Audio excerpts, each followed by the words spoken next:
नमस्कार। चुनावी परिणाम बिल्कुल सामने है सबके। आज थोड़ी सी बातचीत करने की आपसे इच्छा हो गई कि ये प्रकृति बदला जरूर लेती है बदला, थप्पड़ फाड़ के बदला लेती है। वो सन 2021 की बातें, वो सब इंस्पेक्टर एग्जाम, जो जेईएन एग्जाम, वो रीट एग्जाम, वो 3 एग्जाम जिसमें बेरोजगार भाइयों ने, जिसमें इस राजस्थान के युवाओं ने खून के आंसू रोए थे।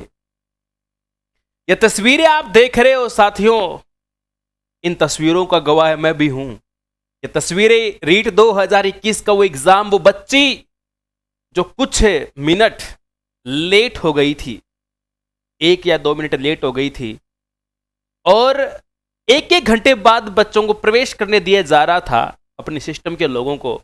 यहां 1-2 मिनट चूकने पर, वो भी 2 दरवाजे होने की वजह से, बच्ची रोती रोती बेहोश हो गई। ये बच्ची रोती रोती बेहोश हो गई, लेकिन प्रवेश नहीं करने दिया। सिक्कर की घटना है साथियों, ये सिक्कर की। अपने चैनल पे ये वीडियो प्रसारित किया गया था, लगभग 2 करोड़ लोगों ने इस वीडियो को देखा था। कितना बुरा हुआ था उन बच्चों के साथ। इसकी सालों की मेहनत थी इस बच्ची की। कैसे ये सरकार सफल हो पाती? उस दिन भी मैंने कह दिया था कि इसका जवाब आपको सन 2023 में मिल जाएगा। हमने खूब आंदोलन किए, विद्यार्थी हित में मैं भी उतरा। वो शहीद स्मारक इस बात का गवाह है। वो शहीदों की नामित भूमि आज भी उस बात की गवाही देती है कि हमने वहां पर कितना संघर्ष किया उस बड़ी ठंड के अंदर। कभी पानी बरसाया गया, कभी कड़ी तकड़ी मावट बरस रही है, कभी तंबू उड़ा दिए गए, कभी लाठी चार्ज किया गया। वो संघर्ष के दिन आज भी मुझे याद है।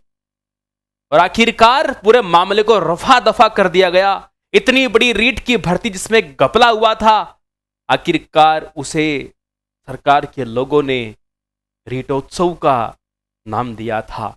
ये बेरोजगार कुछ भूला नहीं था, ये युवा कुछ भूले नहीं थे। इन युवाओं को सब वो दिन याद थे। आप हर एक तस्वीर देख सकते हैं साथियों, हर एक तस्वीर के अंदर एक नया रूप था। कई कई महीने, 4-4 महीने तक हमने संघर्ष किया था। सितंबर से लेकर जनवरी फरवरी तक हमने संघर्ष किया था, तपे थे, लेकिन सत्य पराजित होता है, लोगों ने कह दिया था। और हम उस समय हारे थे सरकार के सामने। सत्य पराजित होता है, कहते हैं सत्य पराजित नहीं होता, लेकिन परेशान हो सकता है। वही बात है, उस टाइम सत्य पराजित हुआ था, लेकिन उसका परिणाम सरकार को अब देखने को मिल गया। यहां व्यक्तिगत बात नहीं है, यहां उन तमाम युवाओं की बात है जिन बच्चों ने घर छोड़ छोड़ के तैयारी की थी। किसी ने अपने 2 साल के बच्चे को छोड़कर तैयारी की जयपुर में आकर, किसी ने कहीं जाकर तैयारी की, किसी ने समाज के ताने सहकर तैयारी की। लास्ट में मिले क्या? रीटोत्सव। क्या था वो?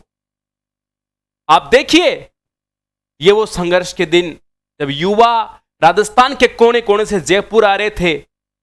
हम सरकार से गुहार लगा रहे थे कि कैसे न कैसे करके जांच कर दी जाए, बस एक बार ये जो गड़बड़ घोटाला हुआ उस पर जांच कर दी जाए। लेकिन सुनवाई नहीं हुई। साथियों, तस्वीरें गवाह इस बात की। जेईएन भर्ती का मामला था, एसआई भर्ती का मामला था, रीट भर्ती का मामला था।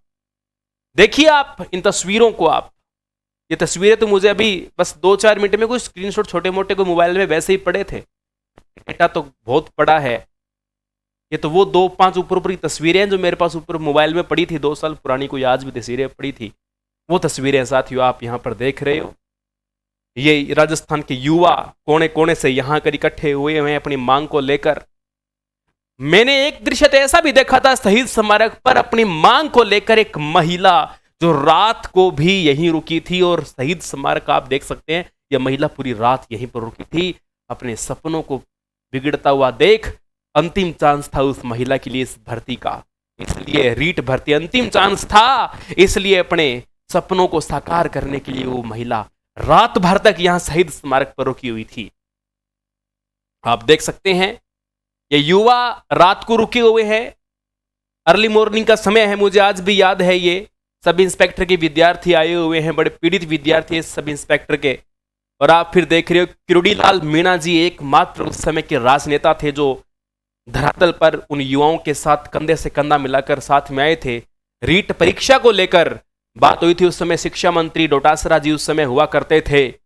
बिल में बाढ़ जाएगा। देखो हुआ क्या है, आखिरकार हुआ क्या, ये बेरोजगार सब जानता है। बेरोजगार कुछ भूला नहीं है, बेरोजगार को सब बातें वो याद है, किसने क्या बोला था और किसने क्या हरकतें की थी, एक एक बात याद है। वो बेरोजगार युवा भूलता नहीं है। और आप देख सकते हैं किरोड़ीलाल मीणा जी 3 दिन तक यहाँ पर हमेशा 3 दिन तक यहाँ पर दिन रात रुके थे। और उस पूरे आंदोलन के अंदर मैं भी साथ था इन विद्यार्थियों के साथ में। और आप देख रहे हैं विद्यार्थियों किस तरह से खदेड़कर और घसीटकर ले जाया जा रहा है, अरेस्ट तक किया गया। न जाने और कितने युवा आए थे, आर्मी ऑफिसर भी आए थे, सेना के कुछ अधिकारी भी आए थे। बहुत कुछ हुआ और बहुत लंबी एक लड़ाई लड़ी गई थी, लेकिन उस लड़ाई का परिणाम उस समय तो या तो कारावास था या फिर छोटा मोटी धारा लगाकर भगाना था, लाठी चार्ज था या पानी बरसाना था। इसके अलावा कोई समाधान नहीं निकला। आखिरकार साथियों उसका रिजल्ट आज उन सरकार के तमाम लोगों को देखना पड़ा। माननीय जी, जो भी आप थे या आप जो भी आप हो, लेकिन आपसे गुहार थी हमारी कि आप इस बात की सुनवाई करें, नहीं की। आने वाली सरकार से हम लोग उम्मीद रखेंगे कि जो भी ये भर्ती करवाएगी पारदर्शिता के साथ में करवाएगी। आने वाली सरकार का हम तहे दिल से, दिल की गहराई के साथ हम लोग अभिनंदन और स्वागत करते हैं। लेकिन इसी के साथ हम उनसे गुहार लगाएंगे कि जो भी आप भर्ती करवाओ पूर्णतः ट्रांसपेरेंसी के साथ आपकी भर्ती होनी चाहिए। पिछले 5 सालों में लगातार लगभग 24 पेपरों के अंदर धांधलीबाजी हुई थी, ऐसा सीन नहीं होना चाहिए, क्योंकि पिछले 3 सालों के परिणाम आप अभी देख चुके हैं। बाकी आप भविष्य के अनुमान आप लगा सकते हैं। तो अगेन सरकार को हार्दिक बधाई और शुभकामनाएं। जय हिंद, जय भारत।